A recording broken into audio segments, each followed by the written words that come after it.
Hello everybody, George and the lovely Miss Jojo down the workshop. This is my metal cutting saw. I've owned this thing for 33 years. It was built in 84. I bought it off a friend of mine in 85, 86. And I have made thousands and thousands of cuts with this thing. Never did anything to it other than maybe change a switch or something.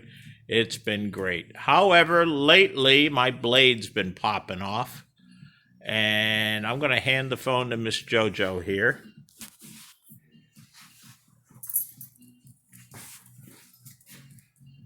What I discovered was this piece goes into there. This is the piece that goes through here. And then the top wheel that the blade goes around goes over this whole thing. However, there was never any type of lubrication for this. It's literally cast iron on steel. And if you get up close, you can see where it's worn. Can you see that? Yeah. Yep.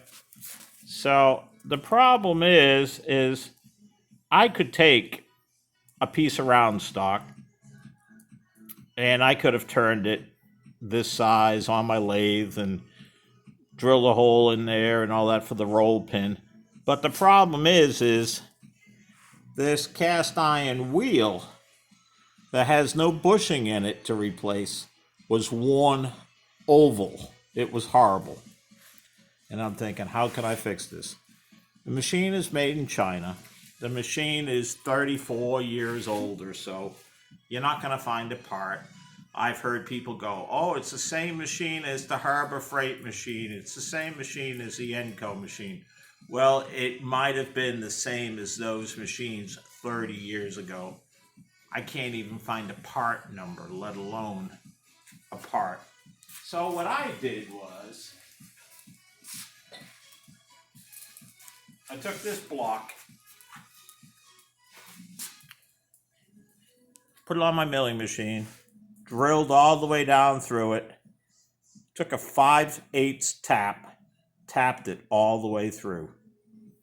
Took a 5/8, actually it's a good quality steel 5/8 bolt, cut it,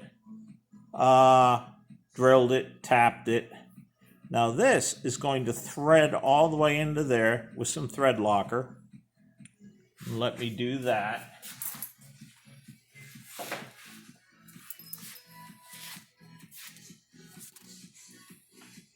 I'll put a little Mr. Loctite on there.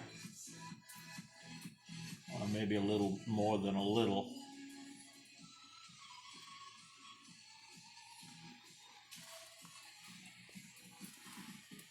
You know, for a machine that I've used for 30 plus years, and this will thread all the way down into there.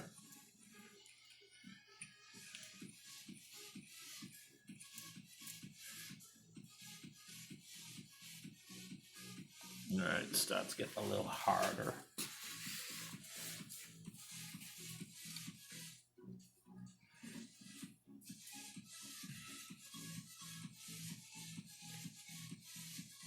All right.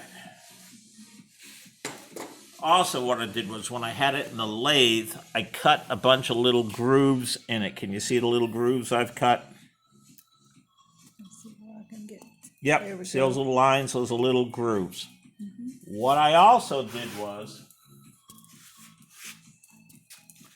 I put this in my milling machine. I had to cut this piece out so I could get an offset grease fitting, 1/4 in there. And I reamed this out to 5/8. So now I have a nice round hole. And then this is going to go on there like that with a 5/16 bolt, the washer. And my machine will live again. My God, when this was on there before, it would rock back and forth. It was crazy. Now it's snug. We'll get some grease in there. Hit it with grease every now and then. It didn't have any grease or anything in it, and it lasted 30 plus years. So I'm 64. So I think we'll be able to make this live. That's what I've done this afternoon. Well, that's it. We're going to put it back together. I'll make another video maybe tomorrow of the machine running. That's it. See ya. Bye.